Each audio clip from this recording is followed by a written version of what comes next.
Aujourd'hui, on se parle de ça. Ça, c'est le MateBook D16, le tout nouveau PC portable de Huawei. Et la première chose à savoir, c'est 899 €. C'est un PC qui est abordable. Alors 899 €, c'est une somme, ça reste beaucoup d'argent. Mais pour un PC portable, je peux vous assurer que c'est vraiment intéressant. Alors ce qu'on va faire aujourd'hui, on va se l'ouvrir, on va se l'unboxer, on va regarder tout ça.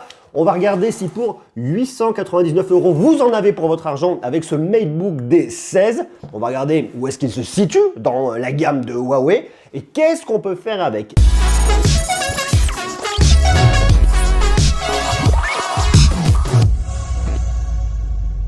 Toute première chose, bien évidemment, on a quoi ça? Ça, c'est bloc de charge. Je monte en max à 20 volts, 3,25 ampères. C'est un chargeur 65 watts. Donc ça, c'est pour faire écho à la vidéo que je vous faisais l'autre jour sur les chargeurs. USB-C, ça me paraît complètement normal. La machine en elle-même.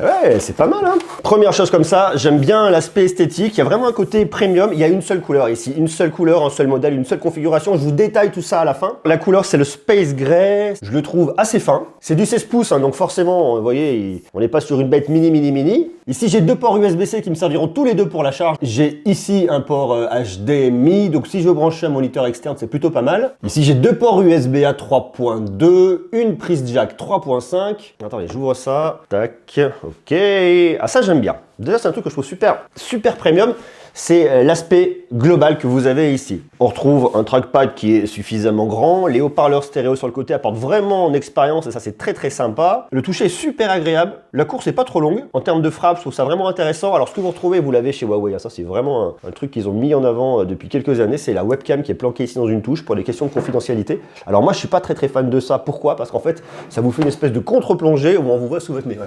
Imaginez, vous parlez avec vos amis comme ça, on voit tous les poils sous votre nez. C'est intéressant d'une, parce que ça vous permet effectivement de gagner sur la finesse en haut au niveau de l'écran de votre ordinateur pour pas perdre de place, bien qu'encore aujourd'hui, les marques arrivent à miniaturiser ça. Donc ça aurait pu le faire, hein, puis connaissant le travail en R&D de Huawei, ils auraient pu le faire, mais ils ont préféré le mettre dans le clavier. Bon, c'est un choix. Pourquoi pas? D'ailleurs, dites-moi si vous trouvez ça vous intéressant en bas en commentaire. Donc, point de vue purement esthétique, moi j'aime bien ce clavier, je le trouve premium. On a bien toutes ces touches fonctions qui sont situées sur le haut. On a un bouton ici qui sert de capteur d'empreinte digitale. On n'est pas sur une machine très performante. Et c'est marqué, vous le voyez juste ici, on est sur un AMD, on est sur un Ryzen 5. C'est la série 4000. Donc, qu'est-ce qu'on va venir faire ici avec une machine, avec cette configuration-là? Eh bien, on va venir faire de la bureautique familiale, bureautique professionnelle, tout ce qui va être télétravail. Et ça, aujourd'hui, le télétravail, on en a des caisses. Tout ce qui va être contenu familial, venir regarder des films, des séries. Si on a envie de se faire un Netflix le soir dans le lit, eh bien on le peut, on met l'ordinateur avec nous et il n'y a pas de souci, ça fonctionnera bien. Donc tout ce qui va être divertissement familial aussi. Petit gaming, vraiment pas des jeux performants, vraiment pas des jeux qui vont demander de la ressource. On est vraiment sur du petit gaming ici, quelques petits jeux un peu rigolos, mais pas plus. Vous pourrez faire tourner une suite Adobe, Photoshop, sans mettre des centaines de calques. Vous mettez quelques petits calques, vous pourrez le faire, mais au-delà, ça ne fonctionnera plus. L'idée, c'est la machine polyvalente pour la famille, à un prix intéressant et surtout avec un écran de 16 pouces. Premier truc qui va être sympa ici, c'est le capteur d'empreinte digitale. Alors je sais pas si vous le savez, mais avec Windows 10 de Microsoft, vous avez la possibilité de venir sécuriser votre ordinateur et de déverrouiller grâce à Windows Hello. Pour déverrouiller votre ordinateur, vous avez plusieurs possibilités. Soit vous tapez un mot de passe, c'est fastidieux. Soit vous avez votre caméra qui reconnaît votre visage. Windows Hello, c'est bien, c'est pratique, mais là la caméra est embarquée en bas. Donc ici, il faudrait venir appuyer, lever, regarder, appuyer. Non, c'est fastidieux. Ici, ce qu'ils nous ont fait, c'est tout simplement un capteur d'empreinte digitale qui est situé ici. Regardez là, je vous mets en plan large pour que vous voyez, je pose mon doigt, il déverrouille directement, ça va très vite, donc là c'est sympa. Alors il y a quelques points négatifs bien évidemment, elle ne va pas faire tourner des applis extrêmement gourmandes, les programmes qui demandent beaucoup de ressources ici, eh bien vous allez devoir passer votre chemin, ce n'est pas cette machine qu'il vous faudra.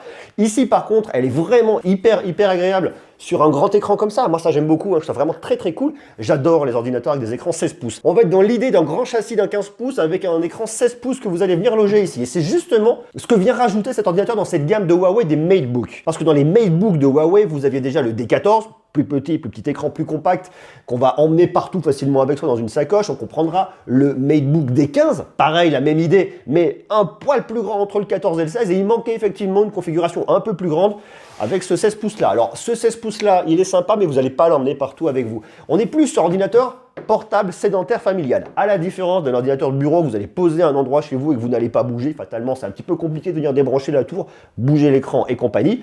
Celui-là, vous allez le laisser chez vous. Vous pouvez l'emmener hein, si vous souhaitez, vous pouvez, mais il est quand même un petit peu plus grand. Globalement, il va rester à l'intérieur de votre domicile. Par contre, il va venir changer d'endroit. Il vous servira aussi bien pour du télétravail, lorsque vous avez besoin de vous isoler dans un bureau. Donc ça, il y a un côté très pratique. On vient le déplacer. Il n'est pas très lourd, hein. Franchement, il fait moins de 2 kg. Je crois qu'on est 1,7 kg sur cette machine. En fait, voir à bout de bras là, je fais un peu de muscu.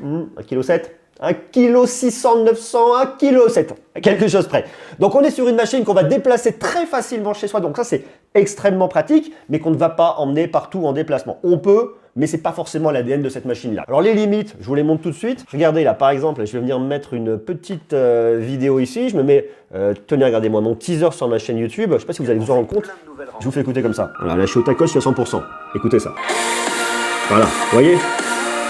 En fait, c'est que le son est médium ici. On n'arrive pas à avoir un son qui va être enrichi avec des graves et même lorsqu'on le baisse, on reste vraiment sur un son médium. Donc les haut-parleurs sont pas complètement dingo.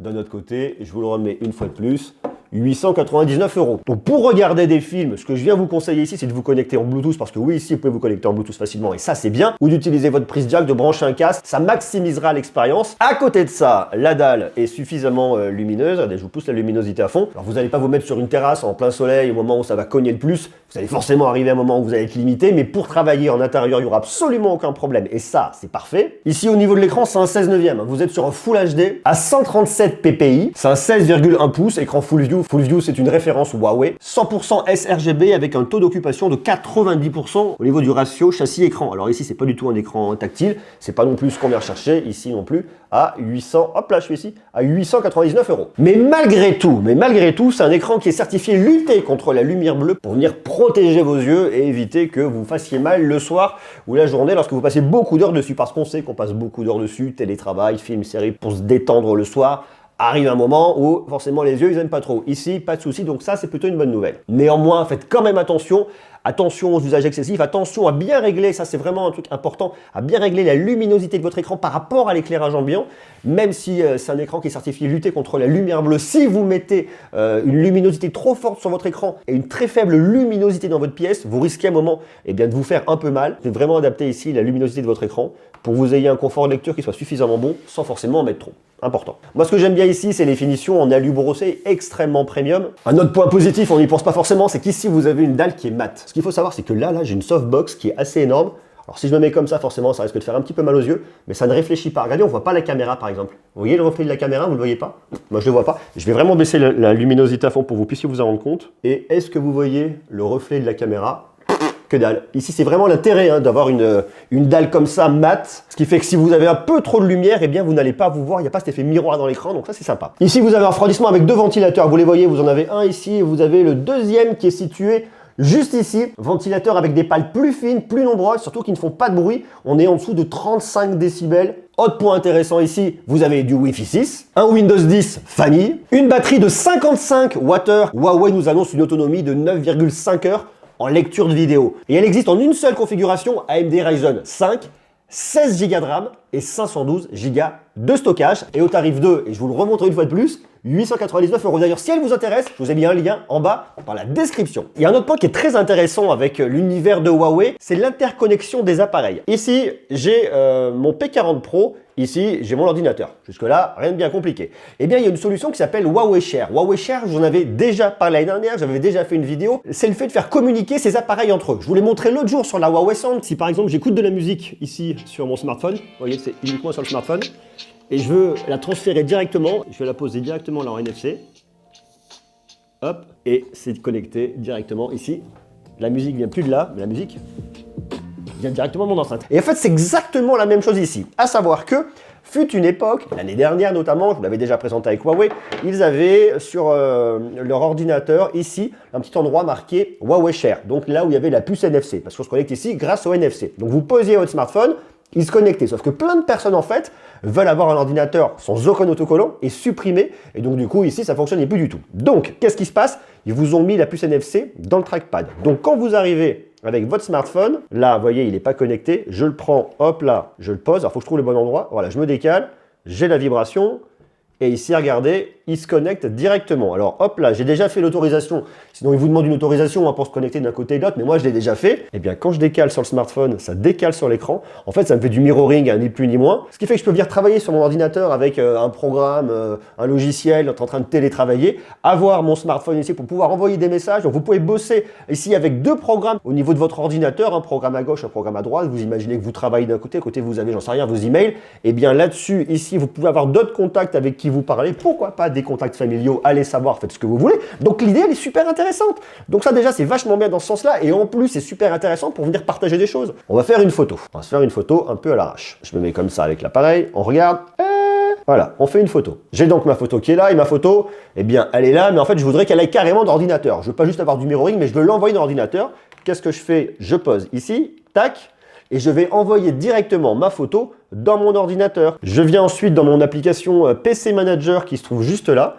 Donc là, je peux venir tout paramétrer, la collaboration multi-écran, les photos et compagnie. Et là, regardez, ici, je récupère directement les photos, notamment, hop là, vous voyez, celle-là que je viens d'envoyer. Donc ma photo est partie dans mon ordinateur. C'est donc extrêmement pratique pour venir partager des photos, pour venir partager des vidéos, pour venir partager des documents. Je prends, je pose, je connecte, je fais du mirroring. Je peux travailler avec deux programmes ouverts sur mon ordinateur et en plus, eh bien, j'en ai une autre grâce à ce que je vois sur mon smartphone. Donc en termes de productivité, c'est bien. En termes de partage familial, c'est bien. On voit beaucoup d'usages derrière et moi, en tout cas, Huawei Share, je trouve ça intéressant et c'est une partie intégrante de leur écosystème pour venir faire communiquer les appareils entre eux. Donc moi j'aime bien, dites-moi vous maintenant ce que vous en pensez en bas en commentaire, comment vous trouvez cette machine? Est-ce qu'elle vous intéresse? Est-ce qu'elle pourrait vous intéresser? Est-ce que vous avez déjà un ordinateur portable de Huawei? Est-ce que Huawei Share c'est aussi une solution qui vous intéresse? Alors Huawei Share ça marche bien évidemment avec un smartphone de Huawei, marquez-le moi bien évidemment en bas en commentaire, quant à nous on se retrouve très vite pour continuer à parler tech, je vous envoie beaucoup d'amour, prenez soin de vous et à très bientôt. Ciao!